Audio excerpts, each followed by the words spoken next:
Doctor Bhimrao Ramji Ambedkar एक बहुत बड़ी विरासत वो छोड़ के चले गए, बहुत बड़ी, जिसे लफ्ज़ों में बयां नहीं किया जा सकता। ऐसे समाज को उन्होंने न्याय दिलाया जिसे शायद डॉक्टर अंबेडकर जी न्याय नहीं दिलाते तो कोई भी न्याय नहीं दिला सकता था।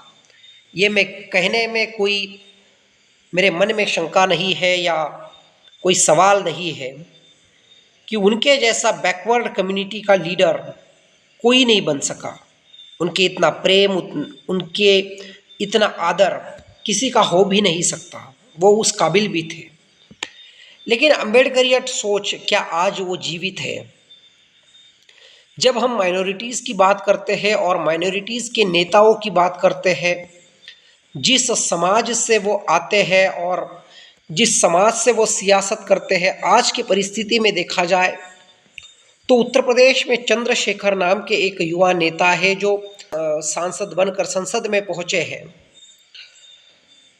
तो खुशी है इस बात की कि चंद्रशेखर जी जैसा एक व्यक्ति, एक युवा जो ज़मीन से उठा, जिसने संघर्ष किया, डॉक्टर बाबा साहब अम्बेडकर जी के बारे में पढ़ाई की, उनको आइडियोलॉजिकली जाना, पहचाना, उनके इतिहास को समझा और उसको आचरण में भी लाने की बहुत सी कोशिश की। जय भीम का नारा उत्तर प्रदेश में बुलंद कर दिया। भले ही एक लोकसभा के वो सांसद हो, लेकिन पूरे उत्तर प्रदेश में, उत्तर प्रदेश के कई इलाकों में उनका प्रभाव है और उस प्रभाव को वो धीरे धीरे से ही सही लेकिन जनाधार में तब्दील कर रहे हैं। उनकी बात की जाए तो उनसे पहले मायावती जी थी, जिन्होंने डॉक्टर अंबेडकर जी के विचारधारा पर अध्ययन किया।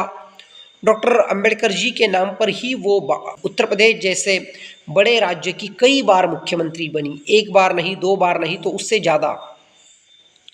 जब हम महाराष्ट्र की बात करते हैं तो प्रकाश अंबेडकर है महाराष्ट्र में, जो डॉक्टर बाबा साहब अंबेडकर जी के ही वंशज है, उनके ही जनरेशन में वो आते हैं। लेकिन प्रकाश अंबेडकर जी डॉक्टर बाबा साहब अंबेडकर जी से ब्लड उनका लिंक है, लेकिन उसके बावजूद भी वो डॉक्टर बाबा साहब अंबेडकर जी के नाम पे जितने बड़े होने चाहिए उतने बड़े नहीं हो सके। उनकी वंचित बहुजन अघाड़ी होठ काटने का काम तो करती है, लेकिन विधायक और सांसद उनके चुन के नहीं आते। जो मायावती जी ने यूपी में किया, एक समीकरण बनाया, जातीय समीकरण, जिससे वो उत्तर प्रदेश की मुख्यमंत्री तक बन गई। चंद्रशेखर रावण भी कहते हैं कि मायावती जी के राह पर मैं भी चलना चाहता हूँ, और उनके समर्थक कहते भी हैं कि एक दिन चंद्रशेखर आज़ाद रावण उत्तर प्रदेश के मुख्यमंत्री बनेंगे। लेकिन क्या सच में ये संभव है? मुझसे ये पूछा जाएगा तो मैं कहूँगा असंभव तो नहीं है, लेकिन मुश्किल बेहद है। चंद्रशेखर का मुख्यमंत्री बनना उत्तर प्रदेश जैसे बड़े राज्य का, सबसे बड़ा राज्य है भारतीय लोकतंत्र में, सबसे बड़ी विधानसभा उसी राज्य की है। लेकिन प्रकाश अंबेडकर जी से मैं इतना ही कहना चाहूँगा कि अब डॉक्टर बाबा साहब अंबेडकर जी के वंशज हो, लेकिन उनके नाम पर आपको सियासी और सामाजिक स्थिति को सुधारना नहीं आया, या वो सफलता नहीं आपको मिली जो डॉक्टर बाबा साहब जी को मिली। मायावती जी तो मुख्यमंत्री बन गई, आप नहीं बन पा रहे हो। तो आपको क्या लगता है डॉक्टर बाबा साहब अंबेडकर जी के हिस्ट्री के बारे में? और रामदास आठवले तो उन्हीं के नाम पर सियासत कर रहे हैं।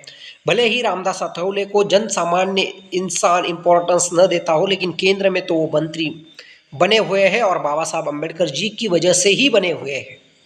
तो आपको क्या लगता है बाबा साहब अंबेडकर जी के इतिहास और बाबा साहब अंबेडकर जी के बारे में जो वर्तमान है उसके बारे में कमेंट बॉक्स में अपनी राय ज़रूर दीजिएगा। धन्यवाद।